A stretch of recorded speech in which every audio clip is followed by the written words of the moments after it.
بسم اللہ الرحمن الرحیم۔ یہ قصہ حضرت بلال رضی اللہ عنہ کا ہے۔ بلال حبشی رضی اللہ عنہ اسلام کے پہلے مؤذن تھے، جنہیں خود رسول اللہ صلی اللہ علیہ وآلہ وسلم نے پہلا مؤذن منتخب کیا تھا۔ وہ عام طور پر بلال حبشی کے نام سے جانا جاتا ہے۔ بلال رضی اللہ عنہ رسول اللہ صلی اللہ علیہ وسلم کی سب سے معتبر اور وفادار ساتھیوں میں سے تھے۔ اس کا سلسلہ نسب اور ابتدائی زندگی۔ بلال رضی اللہ عنہ کے والد ایک عرب تھے اور ان کی والدہ حبشہ یعنی جدید دور کے ایتھوپیا کی تھی۔ ان کے والد کا نام رباح اور والدہ کا نام حمامہ تھا۔ مختلف اسلامی مورخین کے مطابق بلال رضی اللہ عنہ کا رنگ گہرا بھورا تھا، جس میں لمبا پتلا جسم میں گھنے بال تھے۔ ان کا ایک مسلمان بھائی تھا جس کا نام خالد اور ایک بہن تھی جس کا نام اقرا تھا۔ حضرت بلال رضی اللہ عنہ اسلامی تاریخ کے ممتاز ترین شخصیت میں سے ایک ہے، جو اپنے گہرے ایمان، صبر اور اسلام کے لیے واقفیت کی وجہ سے یاد کیے جاتے ہیں۔ آپ ابتدائی مسلمانوں میں سے تھے اور اسلام کے پہلے مؤذن بنے۔ آپ کی زندگی ظلم و ستم کے خلاف ایمان کی پختگی اور رسول اللہ صلی اللہ علیہ وآلہ وسلم اور اسلام کے مقصد کے لیے آپ کی غیر متزلزل وفاداری کی ایک حیرت انگیز داستان ہے۔ ابتدائی زندگی اور غلامی۔ حضرت بلال رضی اللہ عنہ مکہ مکرمہ میں غلامی کی حالت میں پیدا ہوئے۔ آپ کی والد کی ایک غلام عورت تھی اور آپ امیہ بن حنب کے غلام تھے، جو قریش کے ایک امیر اور بااثر سردار تھے۔ غلام ہونے کے باوجود حضرت بلال رضی اللہ عنہ اپنی ذہانت، مضبوط کردار اور عاجزی کے لیے مشہور تھے۔ اسلام قبول کرنا۔ اسلام کی ابتدائی سالوں میں حضرت بلال رضی اللہ عنہ نے رسول اللہ صلی اللہ علیہ وسلم اور آپ کے صحابہ کرام کا پیغام سنا۔ ابتدائی مسلمانوں کو شدید ظلم و ستم کا سامنا تھا۔ حضرت بلال رضی اللہ عنہ نے پورے دل سے اسلام قبول کر لیا۔ آپ کے اسلام قبول کرنے پر آپ کے مالک امیہ بن حلب کو شدید غصہ آیا، جو اسلام کے سخت مخالف تھے۔ جب امیہ بن حلب کو معلوم ہوا کہ بلال رضی اللہ عنہ مسلمان ہو گئے ہیں، تو انہوں نے آپ کو اسلام سے برگشتہ کرنے کے لیے ناقابل تصور ظلم و ستم کا نشانہ بنایا۔ ظلم و ستم اور اذیتیں۔ امیہ کے ہاتھوں میں حضرت بلال رضی اللہ عنہ پر ہونے والے ظلم و ستم ابتدائی مسلمانوں پر ہونے والے مظالم کی ایک مشہور مثال ہے۔ امیہ آپ کو جلتی ہوئی ریت پر لٹا کر سینے پر بھاری پتھر رکھ دیتے تھے، جس سے آپ رضی اللہ عنہ زمین میں دب جاتے تھے۔ ان ناقابل برداشت حالت کے باوجود حضرت بلال رضی اللہ عنہ ایمان پر قائم رہے اور بار بار احد احد، اللہ ایک ہے، اللہ ایک ہے پکارتے رہے، جو اللہ کی وحدانیت پر آپ کے غیر متزلزل یقین کا اظہار تھا۔ درد، گرمی اور پتھر کے وزن کے باوجود حضرت بلال رضی اللہ عنہ ثابت قدم رہے اور اپنی قوت ایمانی سے دوسرے مسلمانوں کو بھی حوصلہ دیا۔ اذیت کے دوران آپ کا عہد کا مسلسل نعرہ اسلام کے لیے استقامت اور وفاداری کی ایک طاقتور علامت بن گیا۔ غلامی سے آزادی۔ حضرت ابوبکر رضی اللہ عنہ نے حضرت بلال رضی اللہ عنہ کی تکالیف دیکھ کر مداخلت کرنے کا فیصلہ کیا۔ حضرت ابوبکر رضی اللہ عنہ نے امیہ سے بات کی اور حضرت بلال رضی اللہ عنہ کی آزادی کے لیے انہیں خرید لیا۔ امیہ نے مذاکرات کے بعد یہ پیشکش قبول کر لی اور حضرت بلال رضی اللہ عنہ غلامی سے آزاد ہو گئے۔ ابوبکر رضی اللہ عنہ کے اس مہربان عمل نے حضرت بلال رضی اللہ عنہ کو ظلم کے خوف کے بغیر اپنے ایمان پر عمل کرنے کا موقع فراہم کیا اور آپ کی اسلامی جماعت میں ممتاز کردار کی ابتدا ہوئی۔ اسلام کے پہلے مؤذن۔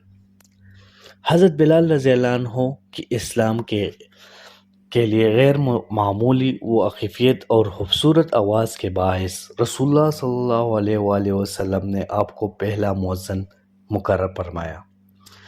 حضرت بلال رضی اللہ عنہ مسجد کی چھت پر کھڑے ہو کر اپنی صاف اور دلکش آواز میں نماز کی دعوت دیتے تھے۔ آپ کی آواز مدینہ گلیوں میں گونجتی تھی اور روح پر اذان ایمان والوں کے دلوں کو جگاتی تھی۔ مؤذن کی حیثیت سے حضرت بلال رضی اللہ عنہ کا کردار انتہائی اہم تھا، کیونکہ یہ اسلام میں تمام نسلوں اور طبقات کی شمولیت کی علامت تھا۔ افریقی نژاد سابق غلام ہونے کے باوجود آپ کو مسلم معاشرے میں بلند مقام دیا گیا۔ آپ کا انتخاب اس بات کا ثبوت ہے کہ اسلام میں معیار تقویٰ ہے، نہ کہ سماجی حیثیت یا نسل۔ جنگوں میں شرکت۔ حضرت بلال رضی اللہ عنہ صرف روحانی شخصیت ہی نہیں تھے بلکہ بہادر مجاہد بھی تھے۔ آپ نے رسول اللہ صلی اللہ علیہ وسلم کے ساتھ کئی اہم جنگوں میں حصہ لیا، جن میں جنگ بدر بھی شامل ہے، جہاں مسلمانوں نے قریش کے خلاف پہلی بڑی فتح حاصل کی۔ اس جنگ میں حضرت بلال رضی اللہ عنہ نے بہادری سے لڑائی کی اور اپنے سابق مالک امیہ بن خلف کا سامنا کیا، جو بالآخر مارا گیا۔ فتح مکہ۔ حضرت بلال رضی اللہ عنہ کی زندگی کا ایک اہم لمحہ فتح مکہ کے دوران آیا۔ قریش کے سالوں کے ظلم و ستم کے بعد مسلمان 630 عیسوی میں مکہ مکرمہ واپس آئے اور شہر پر امن طور پر قبضہ کر لیا۔ اس تاریخی موقع پر رسول اللہ صلی اللہ علیہ وسلم نے حضرت بلال رضی اللہ عنہ کو حکم دیا کہ وہ کعبہ کی چھت پر چڑھ کر اذان دے، جس سے مکہ میں بت پرستی کا خاتمہ ہو گیا۔ یہ لمحہ انتہائی علامتی تھا، کیونکہ حضرت بلال رضی اللہ عنہ جو کبھی غلام تھے اور مکہ میں اذیتیں برداشت کر چکے تھے، اب اسلام کے مقدس ترین مقام پر کھڑے ہو کر اللہ کی وحدانیت کا اعلان کر رہے تھے۔ رسول اللہ صلی اللہ علیہ وسلم کی وفات کے بعد زندگی۔ رسول اللہ صلی اللہ علیہ وسلم کی وفات کے بعد حضرت بلال رضی اللہ عنہ کے لیے مدینہ میں رہنا مشکل ہو گیا، کیونکہ ہر جگہ آپ کو رسول اللہ صلی اللہ علیہ وسلم کی یاد آتی تھی۔ آپ کی رسول اللہ صلی اللہ علیہ وسلم بے پناہ محبت تھی اور آپ کے لیے اذان دینا ممکن نہ رہا۔